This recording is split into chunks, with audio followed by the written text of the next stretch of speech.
you're throwing, you are underperforming. Anytime you hear yourself say that, and I say it all the time. You just have to be aware.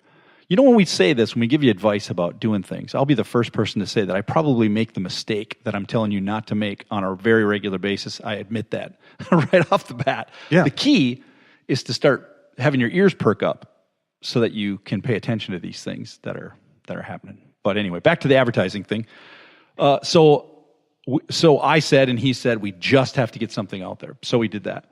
And then I thought, we ought to pay a little bit more attention to this. And so when I have something I need to think about, I'll do it in the morning when there's no distractions, or I might go somewhere where I'm completely by myself. It's quiet. There's no distractions. I literally put my phone away unless there's something I need for, to search for. But I typically try to just no distractions.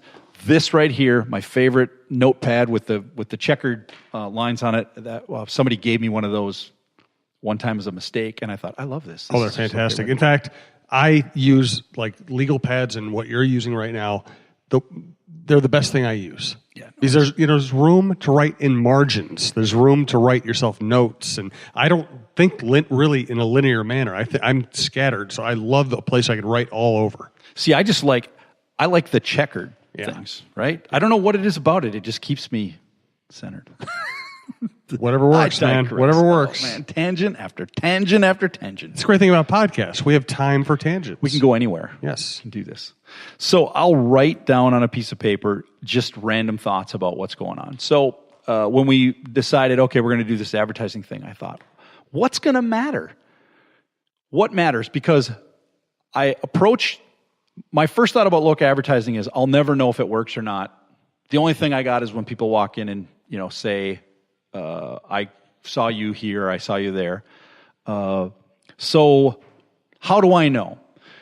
Well, you may not know what works, but whenever you don't know what works, then approach it from the other way and say, what do you know doesn't work? Okay. Right? It might be a reflection on what I don't like. I try to stay away from that. I try to look at what doesn't work. And you start from the most obvious. And this thing hit me. I was thinking about billboards. We had done a billboard in our St. Joe area, but we did it because we didn't have a good sign on the building, and our building was kind of back. Mm-hmm. So there was a billboard available. So I literally got the billboard as a store sign almost. But I had a lot of people comment on it. And so we lost that billboard for a short period of time because somebody else had it. It was in rotation, or there was something that was going on. And we noticed that traffic did seem to kind of slow down a bit. So I put a billboard about a mile away. That was the next spot I could get it. And it hardly picked up at all. Really? And people making comments, that kind of went down. There wasn't as much going on. And we got that billboard spot back. And again, more activity and more comments about the billboard. So I thought to myself, being close to the store is a big deal. So even if I hadn't had that experience, let's say I sat down to do my little brainstorm session, and I say, okay, what do I know doesn't work? I could go crazy. I could take this example and say, all right, let's do radio, or let's do a billboard, let's do whatever. What wouldn't work? If I put a billboard in Los Angeles, right? Mm-hmm. It's going to do nothing for my local store. Right. I know confidently that won't work. So if I imagine moving that billboard closer and closer and closer, and I say, well, what if I put one in Omaha, Nebraska? Yep, probably still not going to work. But what I've discovered is I have a metric that I know changes from one point to the next, because when I get it right next to the store, is it going to work? And I have good evidence that says it's going to work. So the other thing that, as I was doing my brainstorm, I realized is if I'm putting impressions in front of people, one thing that I know won't work is an impression, this is for a music store, to put an impression in front of somebody who does not have any interest or currently plays a musical instrument. And for all intents and purposes, if I'm talking about advertising, I could say I could advertise to somebody that doesn't play an instrument because I might get them interested in doing an instrument, but that's not the purpose of that advertising. So I could say, what I know won't work is advertising to people that can't play an instrument anyway. So I found another metric that I can look at from a relative standpoint, and that is the audience that sees that impression, whatever it is, my group of people, right? People that are able to do that. The other thing that I said is I realized that the size or the attention-getting capabilities of the ad, right? I knew that if it was too small, too far away, not able to be read, I could come to the conclusion that that would not work. So I found 3 things that I knew would make a difference. So I made this spreadsheet and I said, all right, anytime somebody comes to me with an advertising opportunity or I go out and look for it, I write down that advertising opportunity and I get the number from them of what the number of impressions are. Now, you have to also be careful because as you're going through these different types of ads, some of those impressions can be validated or verified, and some of them you're just kind of taking somebody's word on it because there's no, like with radio, there are ratings that they have to abide by. With a billboard, you can see the state's traffic counts. With a newspaper, they have to tell you what the circulation is and what they're developing. Pizza boxes, it's 10,000, but there isn't. I can tell you this: there's not a pizza box impressions verification company out there anywhere. So we don't know. New business we can start. Yeah, right. Right. We follow the pizza delivery guy around to every single place that they do, and we have a little clicker in our hand and we go. Absolutely. Sounds efficient. Sounds efficient to me. A good use of our time. Oh, man.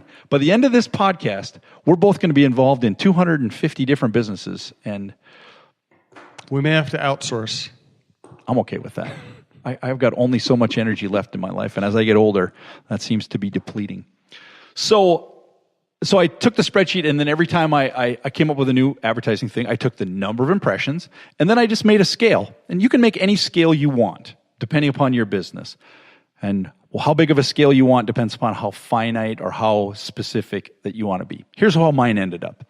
Number of total impressions. Then I gave it a scale of 1 to 5 about how targeted it was to my perfect buyer, right?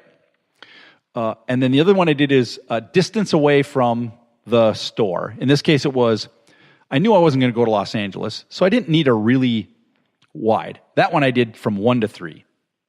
1 was, I can't remember how I did if I was doing 1 or 3. I'd have to open up my spreadsheet. But anyway, let's just say, let's use the higher number for the better number of impressions. Easier to do the math. 3 meant it was right next door. 2 meant it was within, 12 blocks. And anything beyond that, I gave it a 1. And as far as the target audience goes, again, you got to use your gut a little bit. And you might be wrong, but you're still way better off than just shooting in the dark, right? And then the other thing I did is I said, how much of a splash does this type of advertising have? Like, how much competition does it have? The example I use is we looked at doing advertising within a magazine. So if the ad was a quarter page, I taxed that a little bit, knowing that I was sharing that viewpoint with 3 other people.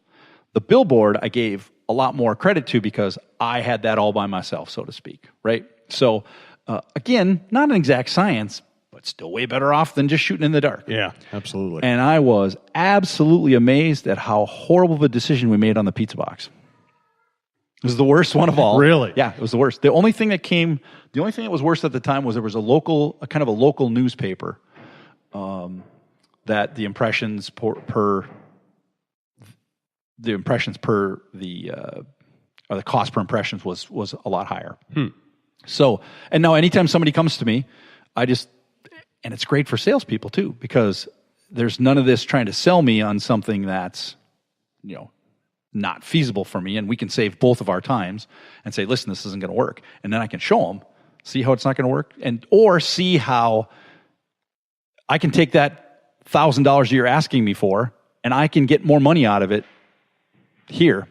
I may not know how much more money I can get, but I know it's more if I do all this stuff. So that's what I suggest that anybody who has a local, any kind of a local advertising plan, don't forego doing local advertising. Like I said at the beginning of the show, it drives you crazy because you're writing checks out for hundreds or thousands of dollars, and it feels like sometimes you have nothing to show for it, or you don't have anything tangible to show for it. Back to the concept of what I know and what I don't know. I do know it works. How well it works, I don't know. So back to the adage that half my advertising works, I just don't know which ones. But what you need to do, in addition to all that, is you got to find those little gems. There are advertising opportunities out there, just like there's business opportunities out there, where you get a massive number of impressions for a very, very low dollar. And the other thing I'm going to tell people is you have to be doing PR type advertising. The advertising that people don't know is advertising. Press releases, right? Do a press release when anything new happens. Press releases are tricky because they'll ignore them if they look too advertisey, and they will. And so you have to come up with a compelling story that goes along with whatever it is changing, right? But those are golden opportunities and worth the work and effort that you put into them by far. The best advertising is when someone doesn't know it's advertising, without any question whatsoever. So did you see the whole thing with IHOP? IHOB? Yes. Do we know what the B stands for yet? We don't know what the B stands for, but let me just tell you, this is an amazing campaign, whether it's real or a hoax, because people are saying it might be a hoax. How could it be a hoax? It could be a hoax. Well, first of all, I'm going to say, if they actually go forward with it, they're going to ruin one of the best logos and brandings that's ever happened in the country. IHOP makes sense. Yeah.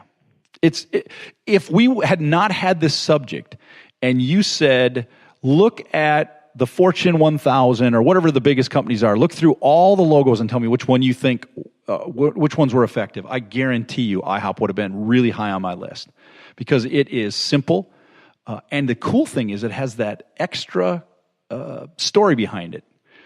It's fun. Young kids don't know that it stands for International House of Pancakes, but us old people, we do. And guess what? I just looked up on Twitter. It looks like it's going to be International House of Breakfast. At least that's the latest speculation. I don't think that's official, but it looks like that is the smart speculation, International House of Breakfast. Well, I was going to start this out by saying we should have officially signed them up as an advertiser before we gave them more. That's a good point. More press. However, I don't think they can afford us. I'm going to ruin it anyway. That would be the biggest boneheaded mistake in the world, in my opinion. Yes. IHOP, we know it. They already have the brand that everybody wants. So you're gonna change the word to IHOB. What is HOB? HOB stands for Hobbit.